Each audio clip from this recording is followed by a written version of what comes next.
Queridos celebradores ao Deus de Sião, é com imensa satisfação que saúdo com a graça e a paz de nosso maravilhoso Salvador Jesus. A Ele nossa gratidão, nossa reverência e obediência, com júbilo de louvor e voluntário tributo por todas as dádivas, inclusive pela dádiva da vida, pela dádiva da salvação, da família e o imerecido privilégio constituído em aquisição de estarmos em seu palácio para lhe prestar um culto, quando sabemos que Ele é digno de toda honra e de toda glória. No ensejo, quero abrir um parênteses já para agradecer ao ínclito pastor presidente desta igreja, pastor Alberto Salles,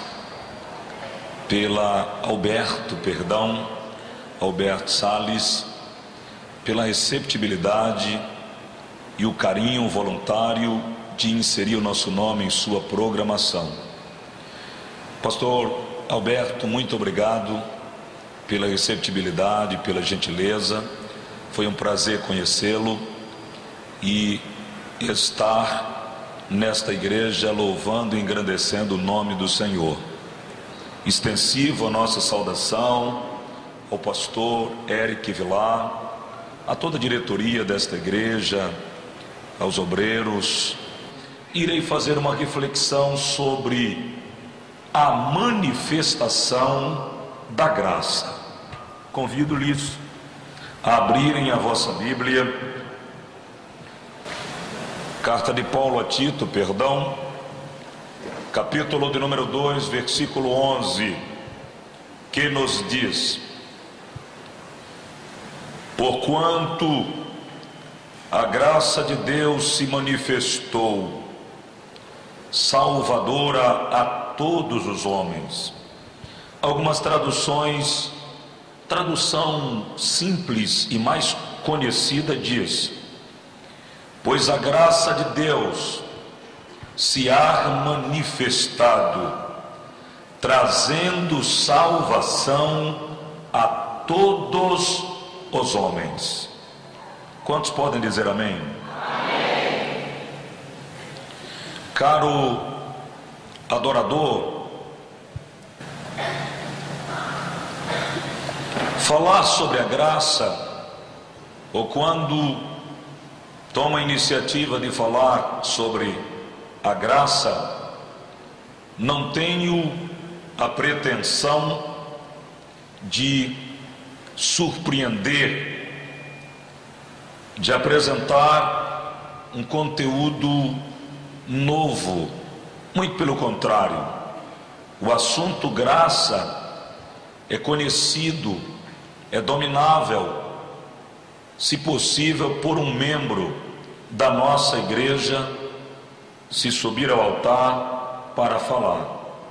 Mesmo com esta compreensão, quero abordar sobre o simples tema, a manifestação da graça.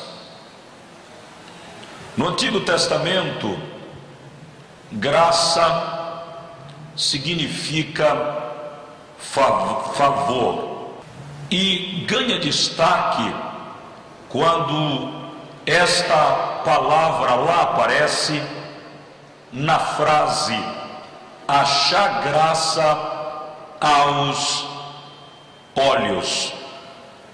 Achar graça, à luz do texto veterotestamental, era sinônimo de eleição, ou era sinônimo de ser eleito, destacado, livre da destruição e absolvido do juízo eminente.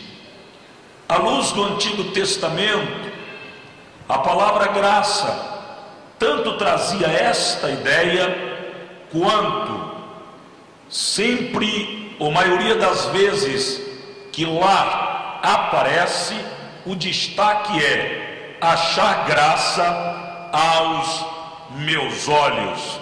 A exemplo, no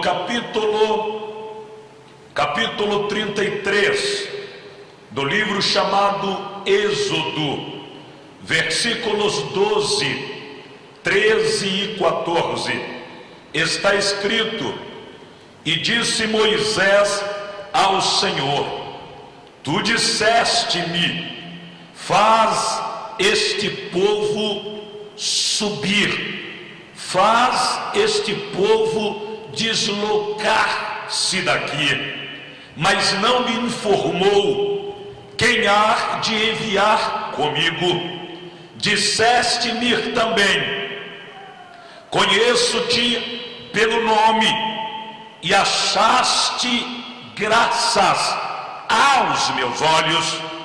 Moisés, continuando, declara: se achei graça aos teus olhos, apresenta-me os teus caminhos, a fim de que eu te conheça. Considera que esta nação é o teu povo. E Deus, como prova de que, ou provando que Moisés foi achado em graça perante os seus olhos, respondeu-lhe dizendo: a minha presença irá contigo e eu te darei descanso.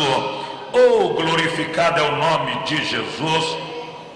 No Gênesis, no capítulo 5, versículos 6, 7 e 8, diz o seguinte: e viu o Senhor que a maldade do homem se multiplicara sobre a terra, e que todo pensamento e intenção do seu coração era má constantemente.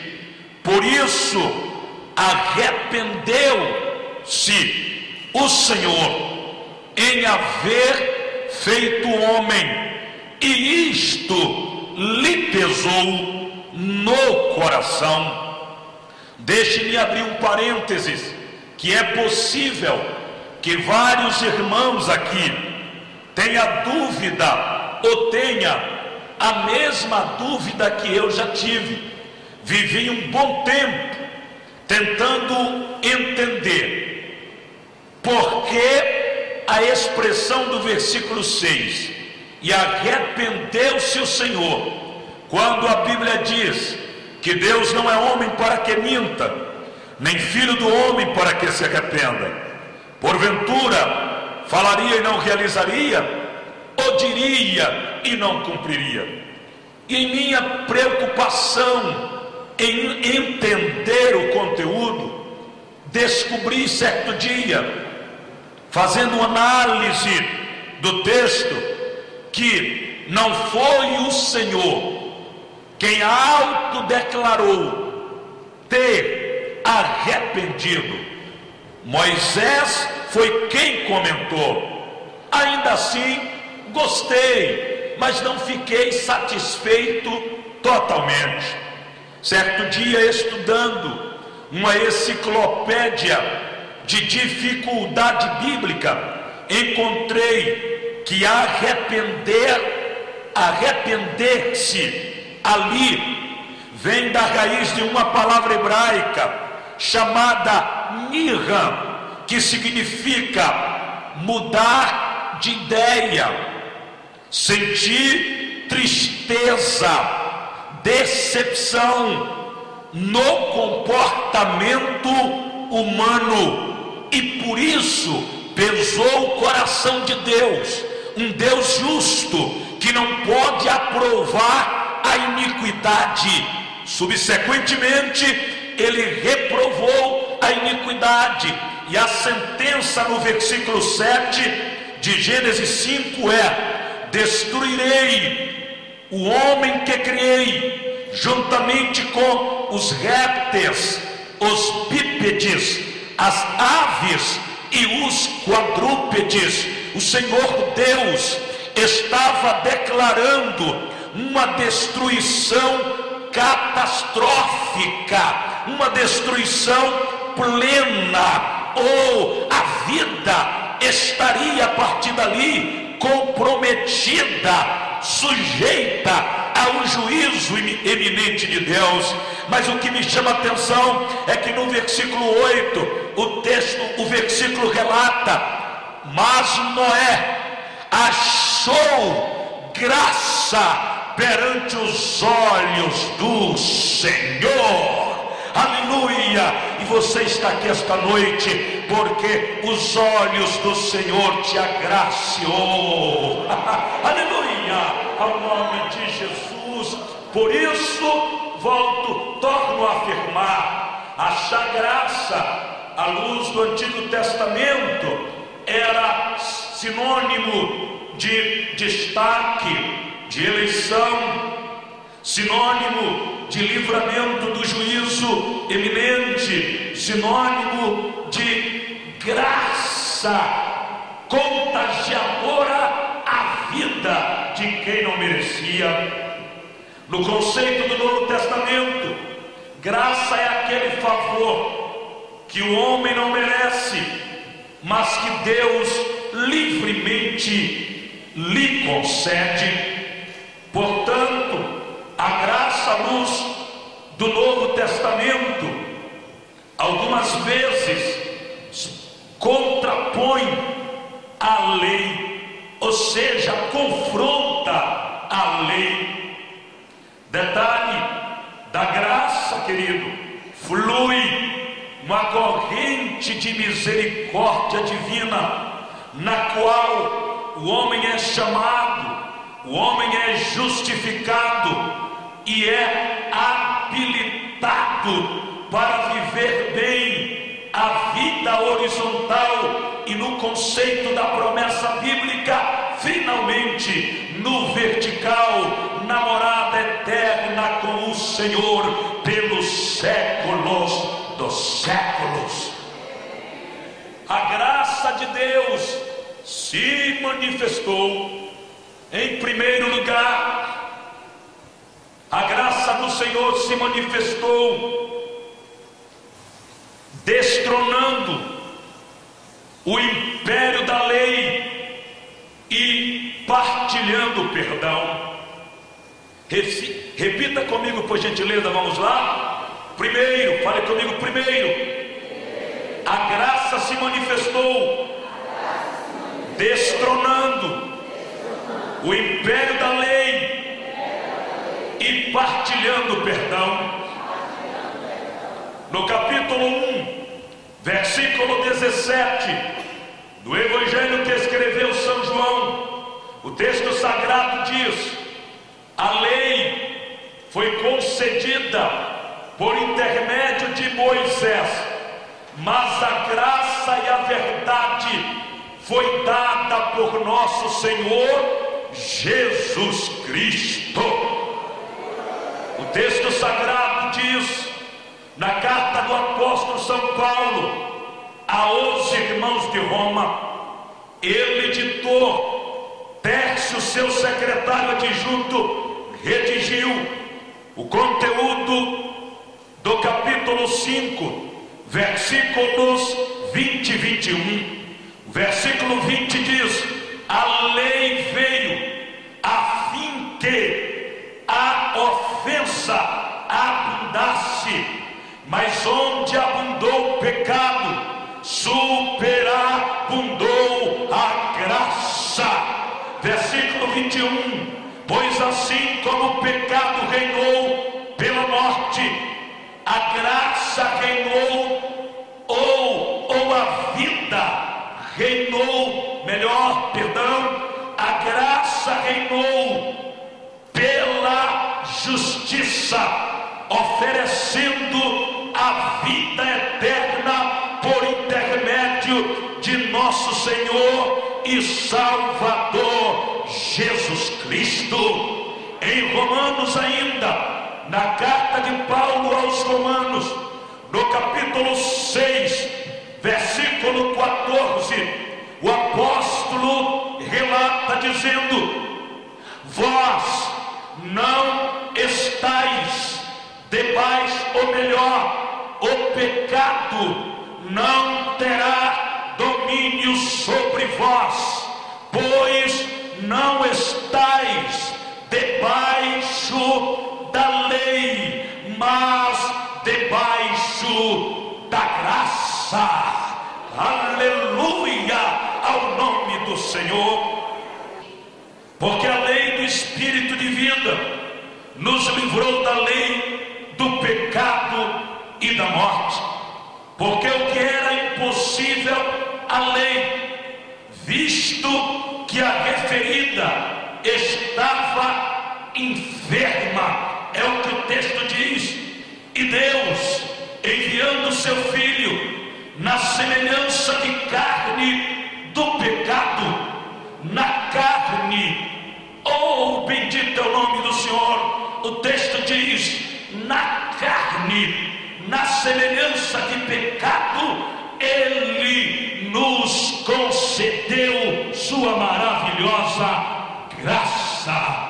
Oh, glória a Jesus.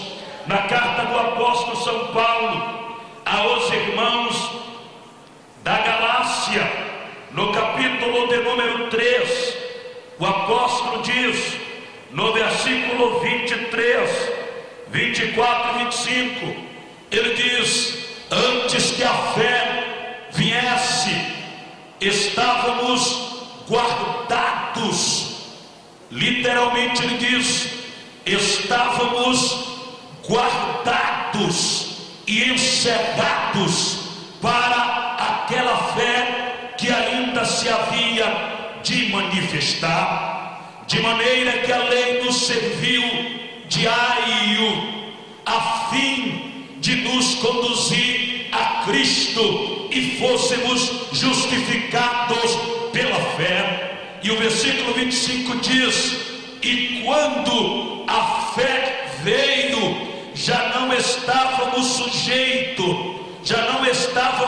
sujeitos aos aios, já não estávamos debaixo do império da lei, mas debaixo da graça. A Bíblia diz no capítulo 5 do Evangelho que escreveu Mateus, versículo 17, Jesus declarou, palavras de Jesus: eu vim não para anular a lei e os profetas, mas para cumpri-los. Segundo os estudiosos, a lei era dividida em três. Chamava-se lei civil, lei moral e lei cerimonial. As 613 leis eram divididas em civil, moral e cerimonial. E havia 365, ou melhor, 365 delas eram negativas, 248 delas eram positivas. Mas o legalista que mais conseguiu cumprir, ou o rabino que mais conseguiu cumprir e praticar lei civil, lei moral e lei cerimonial, praticou ou preencheu os requisitos de 206 leis. Quando Jesus disse: eu vim cumprir, e lá na frente, no texto relatado por Mateus, ele interroga: quem me acusará de pecado? Quem me condenará de ato pecaminoso? Ele deixa literalmente explícito que ele foi o único personagem na história humana, ele foi o único personagem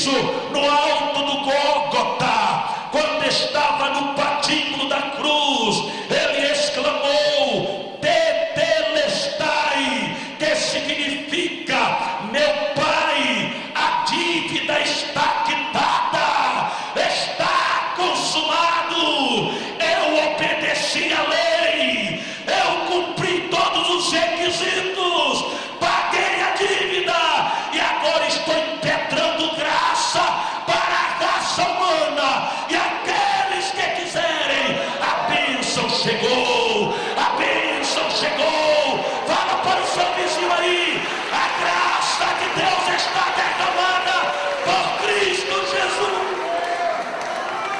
Oh, aleluia, aleluia. Toque no seu vizinho e fale para ele: oh, fale para ele, a graça a lei foi destronada e a graça de Deus está liberada para você. A graça de Deus está liberada para você.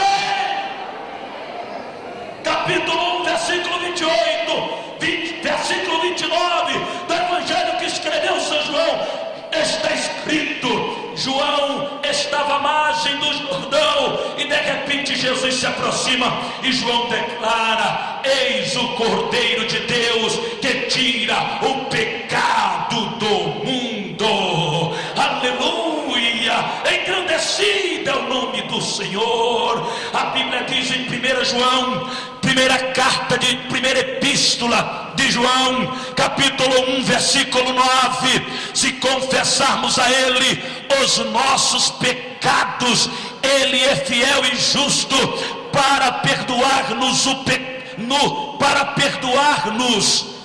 dos nossos pecados e nos purificar de toda injustiça.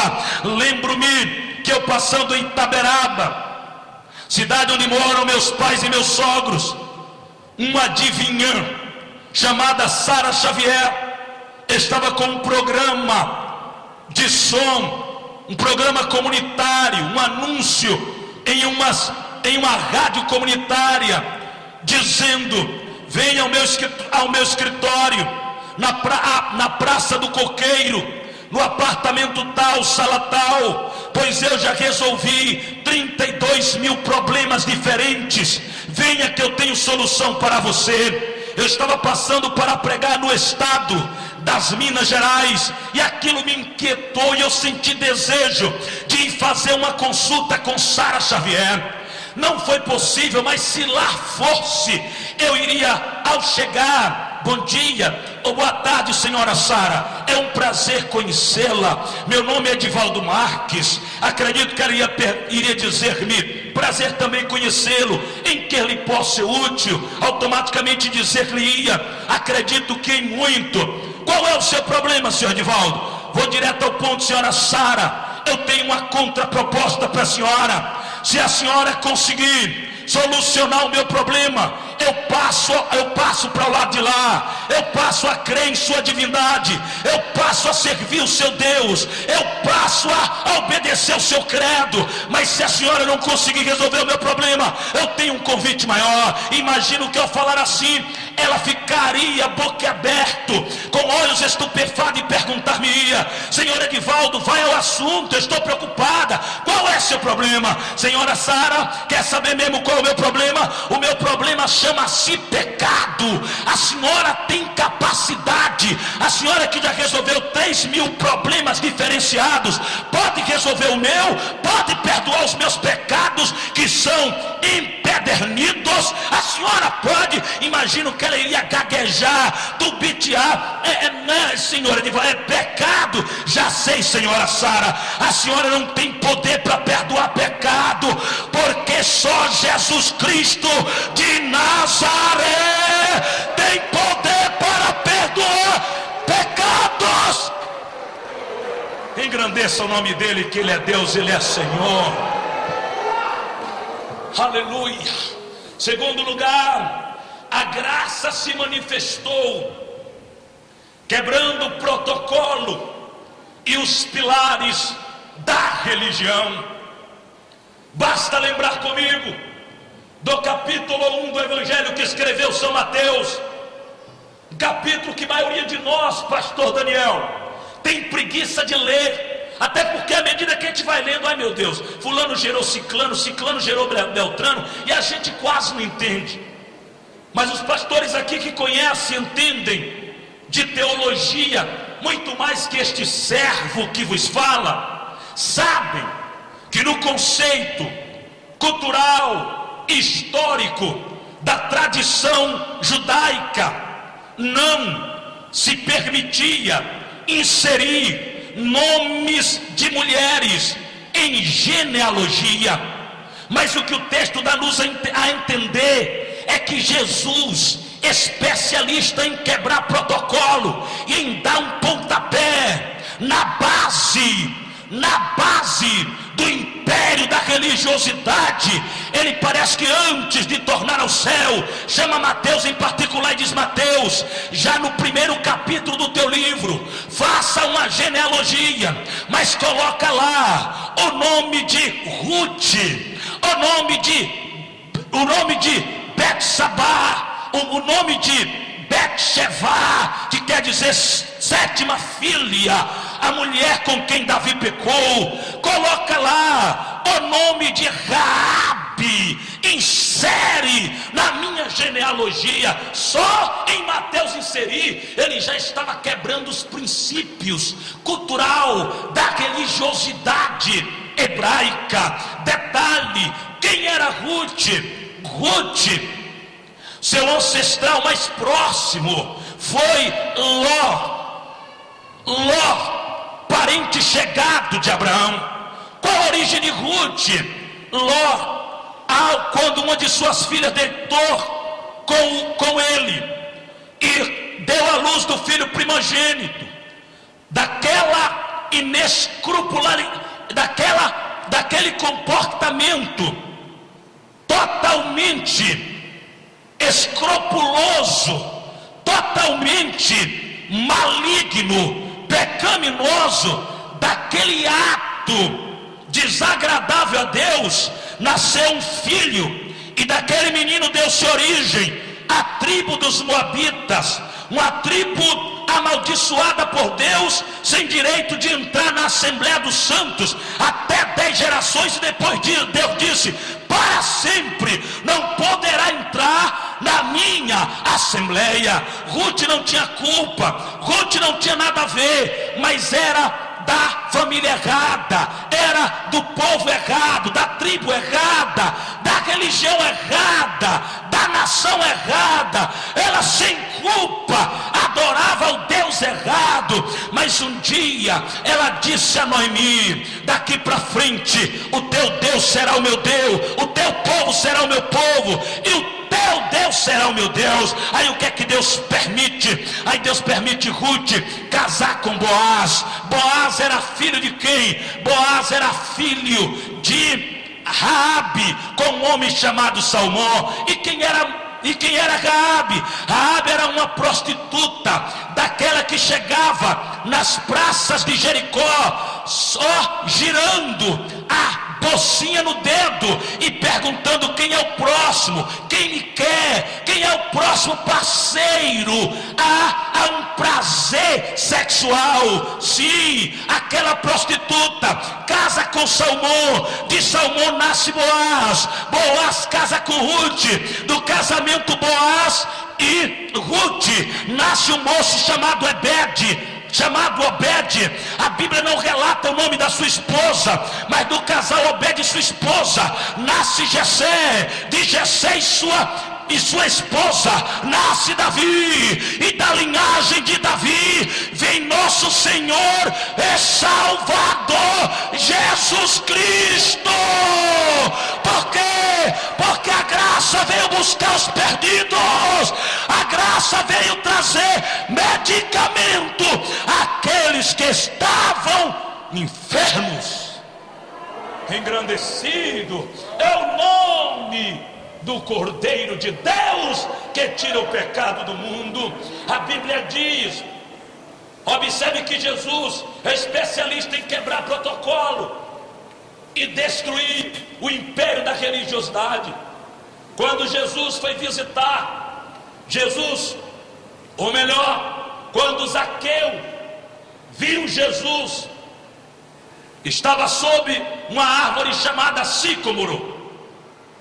Ele estava procurando vê-lo, mas antes de identificá-lo, Jesus chega debaixo da árvore e diz: Zaqueu, desce com diligência, que hoje me é conveniente passar a noite, ter uma pousada na tua casa. E Zaqueu levou Jesus e de forma afagante o recepcionou. Mas o que me chama a atenção, queridos, é que quem era um publicano para o conceito social dos judeus? Um publicano era um indivíduo inóspito, desprezível. Para o judeu, publicano era a pior classe, era bandido, era um indivíduo sem valor. No conceito do judeu, publicano era um assaltante, pois segundo os estudiosos, a pessoa de Zaqueu, simplesmente Zaqueu cobrava 40% de impostos aos judeus, e a carga tributária era pesadíssima. Enviava 5% para Roma e embolsava 35%. Assim ficava rico. Um publicano, no conceito cultural da sociedade judaica, não era aceito na sinagoga, não podia frequentar o templo para prestar culto. Um publicano, o dinheiro de um publicano não era aceito no comércio em Jerusalém. Se um publicano fosse convidado como testemunha sendo levado ao tribunal ou em um período judicial no fórum, ele era rejeitado.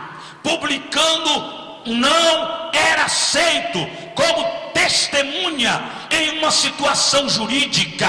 Publicano era a pior estirpe, era a pior classe. Aí Jesus, percebendo que a sociedade o repugnava, que a sociedade o desprezava, enquanto a sociedade judaica dizia a Zaqueu: você não pode entrar na sinagoga, você não pode vir ao templo, você não pode ser salvo, você é pecador empedernido. Aí Jesus disse: se você não pode entrar no templo, não pode cultuar na sinagoga, eu vou à sua casa e lhe apresento gratuitamente a minha salvação, pois você também está incluso à promessa abraâmica, pois o Filho do Homem veio buscar e salvar a todos que haviam perdido. Você pode adorar a Deus? Oh, aleluia! A graça de Deus, em penúltimo lugar, se manifestou trazendo capacitação espiritual. No capítulo 10 do Evangelho que escreveu Lucas, versículo 19, Jesus disse aos discípulos: e eu vos dou poder para pisar serpentes e escorpiões e deter toda a força do inimigo, e nada lhes fará dano algum. No capítulo 16 do Evangelho que escreveu São Mateus, no versículo 19, Jesus pega, eu queria ilustrar, ele não pegou, ele só diz, mas quer ilustrar. Ele pega um chaveiro e olha para os discípulos e diz: eu vos entrego as chaves do reino. Está no plural. E tudo aquilo que vocês ligarem na terra será ligado nos céus. Tudo aquilo que vocês abrirem na terra, o Pai vai declarar dos céus a abertura aqui. Tudo aquilo que vocês amarrarem ou desamarrarem na terra, o Pai vai evidenciar. O que é isto?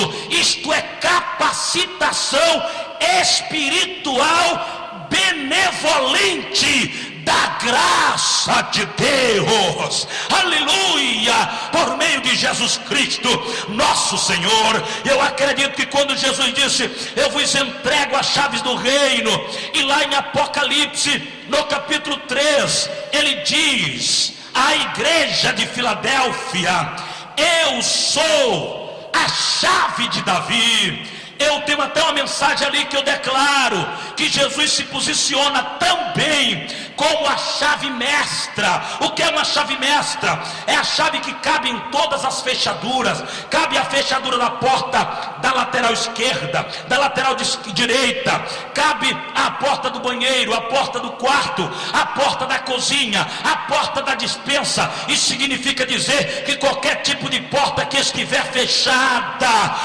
que houver fechada, ou com a capacitação sobrenatural do Espírito Santo, em nome de Jesus você vai abrir, e as fronteiras irão se alargar, porque a graça traz plenitude.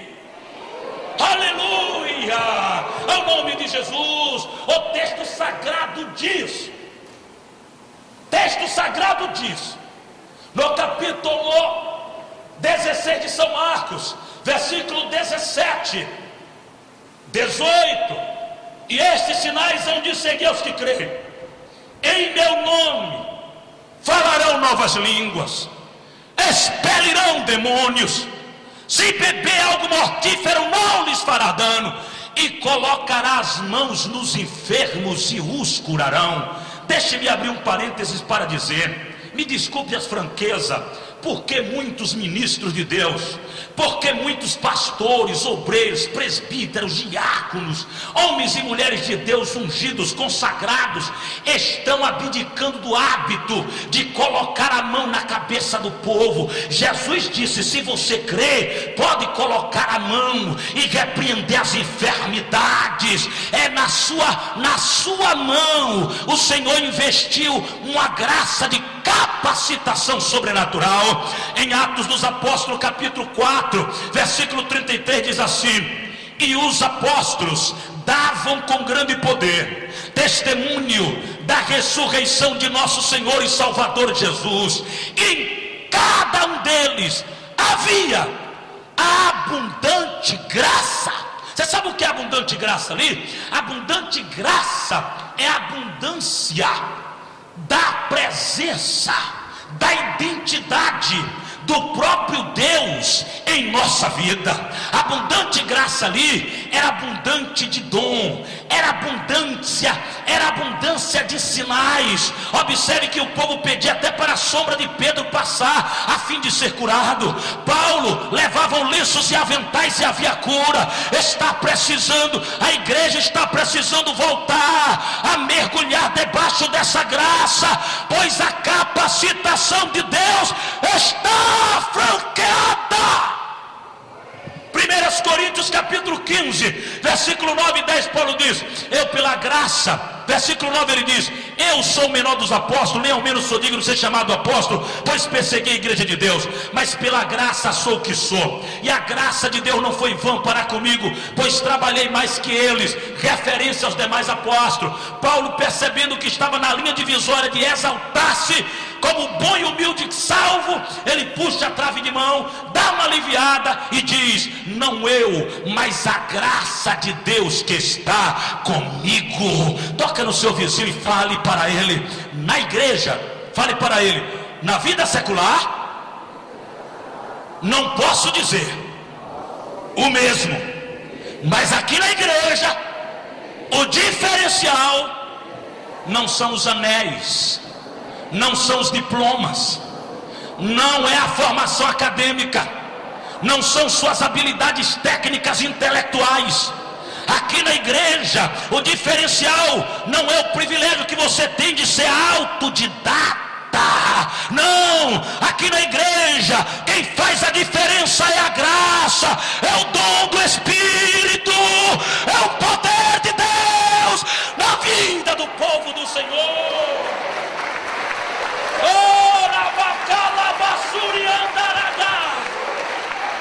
Oras do que faz.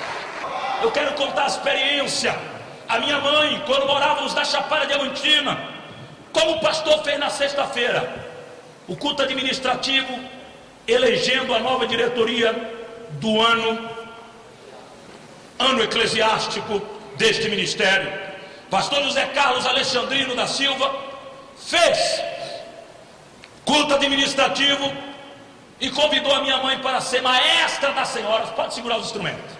Maestra das senhoras e dirigente do círculo de oração.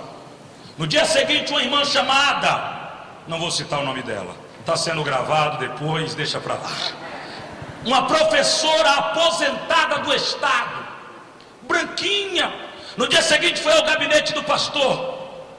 Chegou assim, pastor Daniel. Daniel de quê?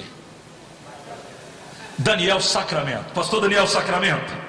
Chegou assim, colocou o dedo em riste no nariz do pastor e perguntou-lhe: pastor José Carlos, o que foi que o senhor viu na irmã Eurenita, que até leiga é, nem formada é? Minha mãe é uma mulher simples e na época não era formada, no segundo grau.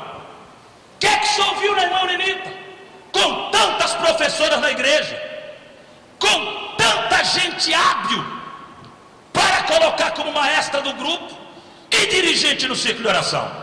Pastor Zé Carlos disse que quando ela terminou, o sangue estava todo no rosto. Se tocasse a ponta de um alfinete, o sangue esvaía ali mesmo. Aí o pastor Zé Carlos perguntou: irmã, terminou? Ela: terminei, agora me explique. Ele disse: sabe o que é que eu vejo na irmã Eurenita? Eu vejo graça. As professoras não vêm aqui fazer campanha de oração e jejum, as professoras não estão aqui no matutino, mas a irmã Eurenita tem calos no joelho, os joelhos são pretos de orar, é pau para toda obra. A hora que a gente precisar, ela está colada. As professoras falam bem, as professoras têm habilidade, mas estão faltando a graça do Espírito. Sabe o que é que vejo na irmã Eurenita? Eu vejo o dom de Deus, eu vejo graça. Quando ela levanta o coral para louvar, a igreja entra em pranto. Pecador levanta pedindo para aceitar Jesus.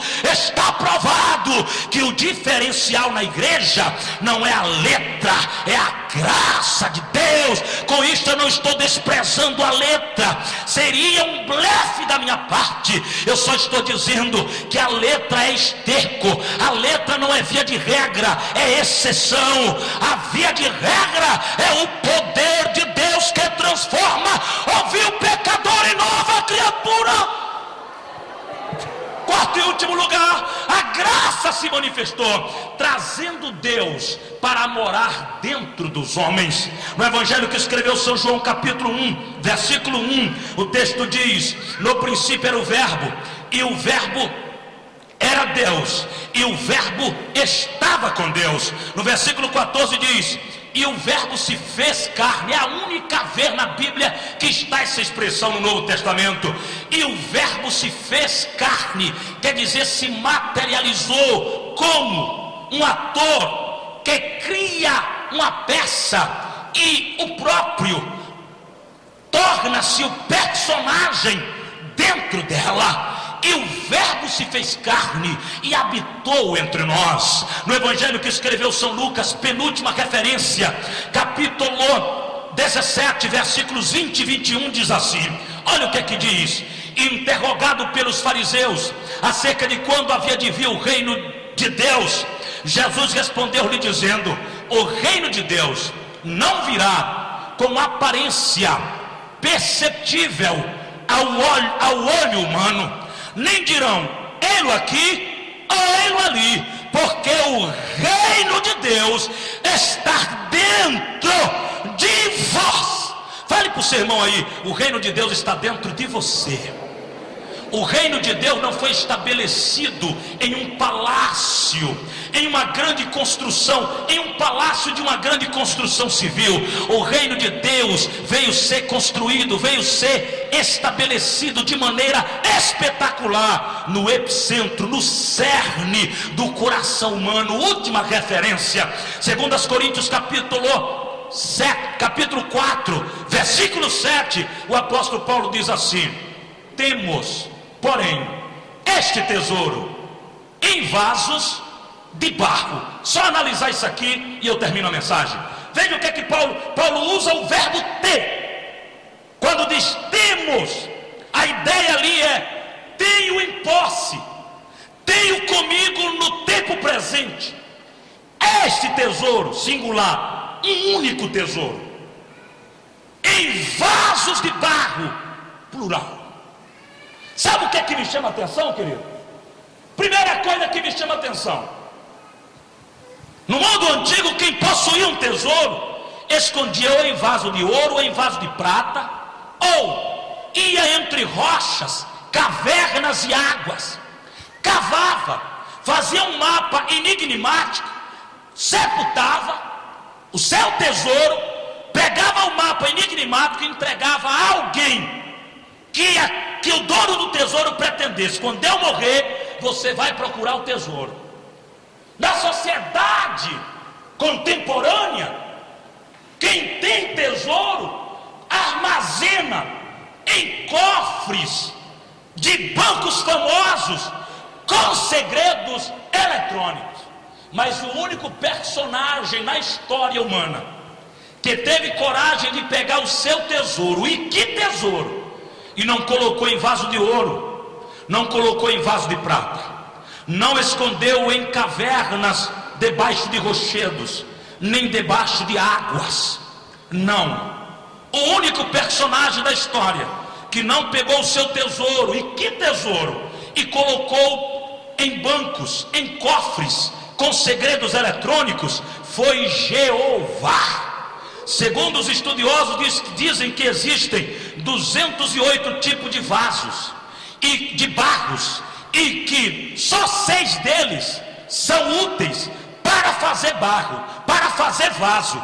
E ainda assim, todo vaso que é feito com alguns desses 6 tipos de vasos são trincados. Está provado que todo vaso é trincado, ainda que não seja visto a olho nu, com microscópio se vê, é trincado. E Jeová olhou para a terra, não viu um justo sequer, e disse: os vasos lá são trincados, não são das melhores espécies, mas eu vou pegar o meu tesouro chamado Jesus, o meu filho amado, e colocar dentro dele. Toca no seu vizinho e fale para ele aí: o tesouro de Deus veio morar em você, o tesouro de Deus quer habitar em você, o tesouro de Deus veio morar dentro do barro. E sabe o que é que eu aprendo?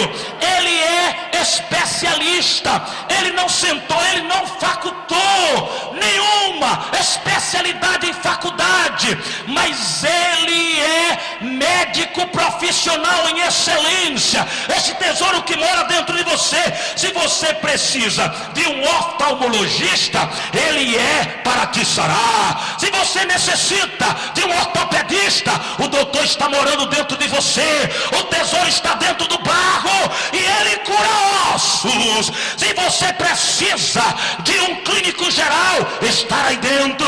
Se você necessita de um cirurgião, ele faz cirurgia sem deixar cicatriz. Levanta e coloca de pé e aplaude que Jesus é o Senhor.